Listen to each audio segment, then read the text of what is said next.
အားလုံးပဲမင်္ဂလာပါခင်ဗျကျွန်တော်တို့ဒီနေ့တနင်္ဂနွေနာရက်တောင်ကြီးပန်တကွာဖျားကျောင်းတက်ရင်းနဲ့ပေါ့နော်ကျွန်တော်ဒီဘက်ကန်ကြီးဘက်ကိုရောက်လာပါတယ်ကဲဒီဘက်မှာကျွန်တော်မိတ်ဆွေတယောက်ရဲ့လမ်းညွှန်မှုနဲ့ကျွန်တော်ကန်ကြီးကနေ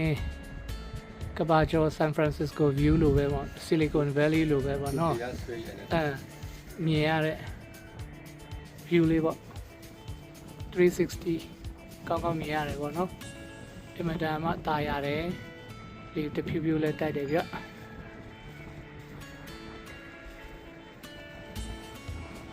အမတန်မှ HND ငိန်တဲ့မြို့လည်းဖြစ်တယ်ဒီနေ့ကပိတ်ရက်လည်းဖြစ်တော့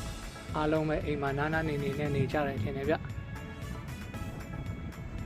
ကဲမိတ်ဆွေတို့ကဘာတွေလုပ်နေကြလဲဒီမှာခြေစီတဝီဝီထူတဲ့လူတို့ရှိတယ်အောက်မှာဖုန်းကြီးကြောင်းလားမဟုတ်ပါဘူးခုနချစ်တွန်တန်လဲကြားရတယ်ပေါ့နော်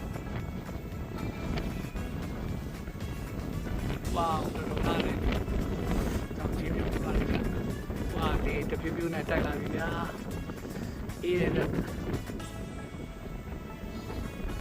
ကဲချစ်တော့လဲအလုံးမြင်စေချင်လို့ပေါ့နော်ကျွန်တော်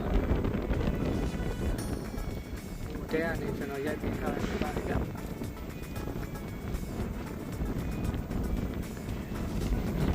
ရှိလေတစ်ချက်ချင်း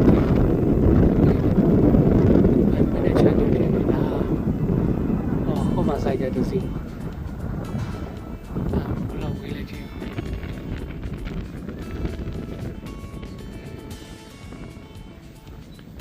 တော်တာယာနေဒီတော့တော့နေဘယ်ဖြစ်ရှိတော့ဒီမှာအင်ချမ်းရလာနေကြပါတော့ကဲရှင်တို့လေးလေးတပြူးတိုက်ပြီးဗျအေးလေးအေးပြီးအဲဆိုဒီလောက်ပဲเนาะဒီကနေနောက်ထပ်တင်ရနေကျွန်တော်ထိုက်ရိုက်ပြပါအောင်မယ်ခင်ဗျ